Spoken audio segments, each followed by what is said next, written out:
سلامونه جوړ په خیر. تاسې خبر یاست سبا درېیمه نړیواله جګړه ده. مه وارخطا کیږئ، دا حقیقت نه لري، خو که چیرې داسې وسي نو په نړۍ کې به کوم تغیرات راسي؟ زما او ستاسې سرنوشت به څه وي؟ څه به پیښ سي؟ د دې ټولو پوښتنو د جواب تر مخه دلته یو بل مهم سوال مطرح کیږي. په نړۍ کې لومړۍ نړیواله جګړه ولې پیښه سوه؟ په عام اصطلاح که ووایم د قوي هیوادو ترمنځ دومره قوي جنګ ولې وموښتی؟ د دې ټولو پوښتنو د جواب دپاره راځئ چې د لومړۍ او دوهمې نړیوالې جګړې و تاریخ ته سر ورښکاره کړو.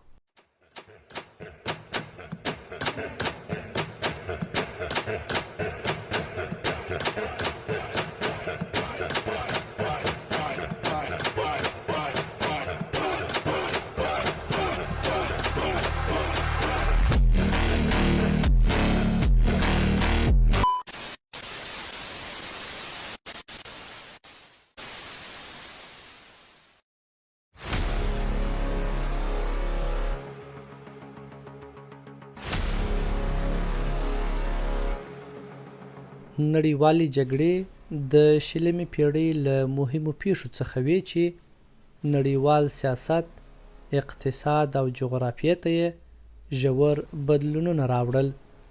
دا جګړې د ډیرو لویو هیوادونو ترمنځ رامنځته سوي چې په ترڅ کې یې میلیونونه انسانان ووژل سول او نړۍ یې د اوږدمهاله ستونزو سره مخامخ کړه. اوله نړیواله جګړه د 1914 کال د جولای پر 28مه د اتریش او هنګري لخوا د سربیا پر ضد پیل سوه. د جګړې اصلي لامل د اتریش ولیعهد فرانس فردیناند د وژنې پیښه وه چې د سربیې قومندان پرنسیپ لخوا ترسره سوه.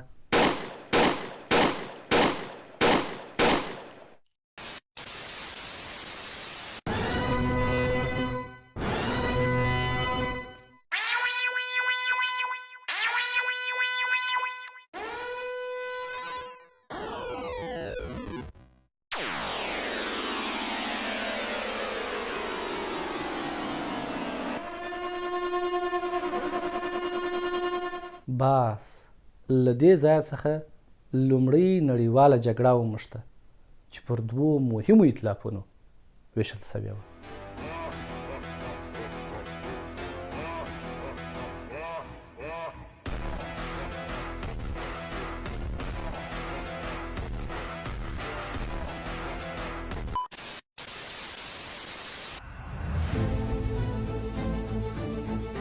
لومړی ایتلاف متحده یا الیټ پاورز چې پکښې انګلستان، فرانسه، روسیه او وروسته امریکا هم ورشامله سوه.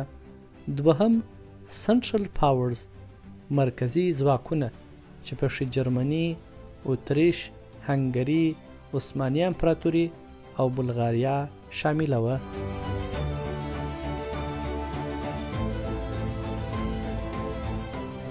یادې جګړې ته WW1 هم ویل کیږي، یعنی ورلډ وار 1 لومړۍ نړیواله جګړه چې 4 کاله یې دوام وکړي، یعنی د 1914 څخه بیا تر 1918 کاله پورې وغځېده.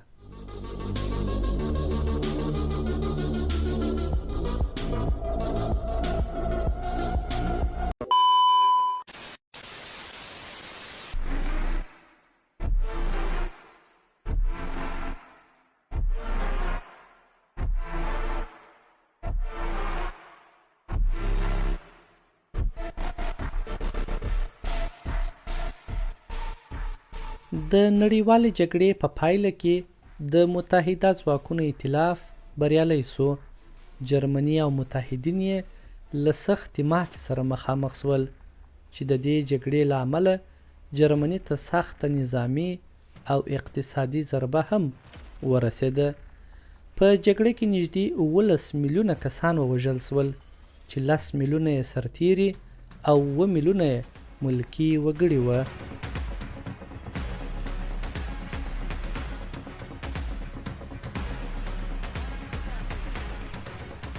دوهمه نړیواله جګړه بیا د 1919 کال د سپټمبر پر لومړۍ نیټه هغه مهال پیل شوه چې جرمني د نازي ګوند تر مشرۍ لاندې د هټلر په قومندې پر پولنډ هیواد برید وکړي.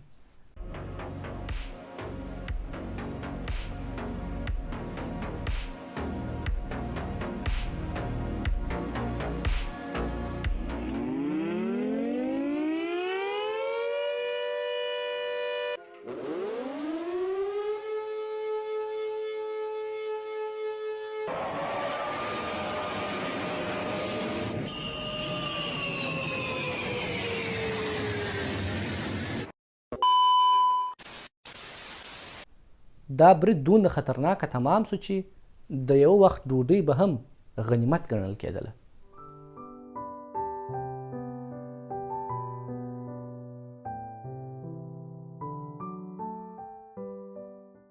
د دې جګړې اصلي لاملونه د لومړۍ نړیوالې جګړې ناسمې پایلې او د ورسای تړون سخت شرایط وه چې جرمني د اقتصادي او سیاسي لحاظه ځپلی و.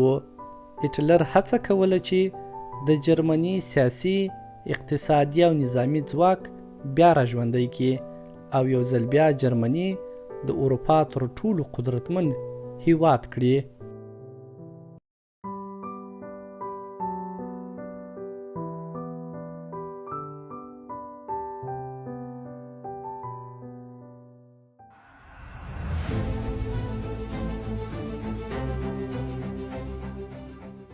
په دوهمه نړیواله جګړه کې هم دوه لوی ائتلافونه رامنځته شول. لومړی متحده ځواکونه، انګلستان، شوروي اتحاد، امریکا، چین او فرانسه. دوهم محوري ځواکونه، جرمني، ایټالیا او جاپان.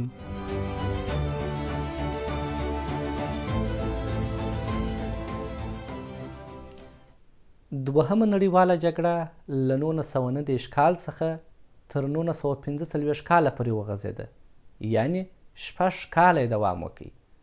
د جګړې پر مهال تقریبا له 70 څخه تر 85 میلیون کسان ووژل شوه.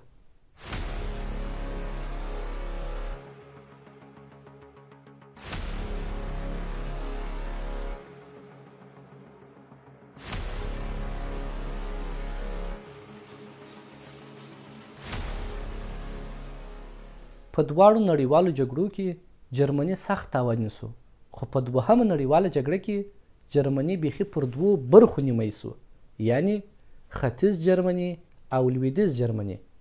خو د وخت په تېرېدو بیرته سره یو ځای شول.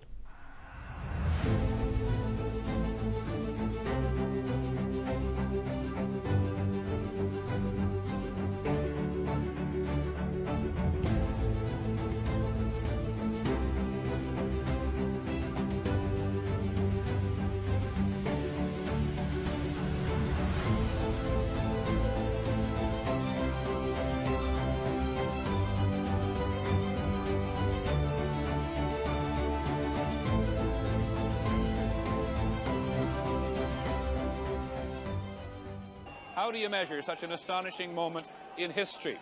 The East German government said tonight they were going to make more openings in the wall, at least a dozen more, put bulldozers right through the wall so that more people could cross to the west.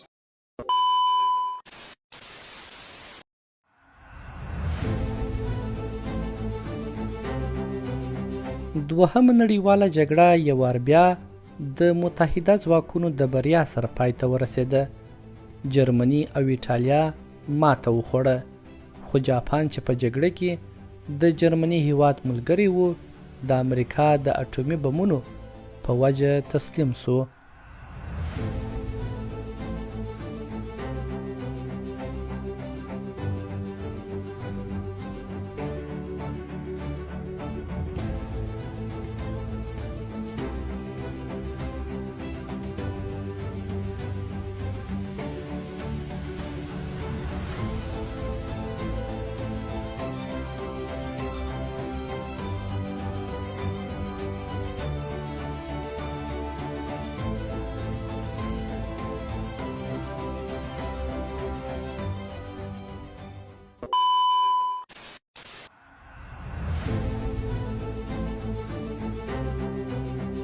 په دواړو نړیوالو جګړو کې افغانستان، سویډن، ناروې، ډنمارک، نیدرلند او ځینې نور هیوادونه بېطرفه پاتې شول، خو جرمني د دواړو جګړو تر ټولو زیانمن هیواد ونومول شو.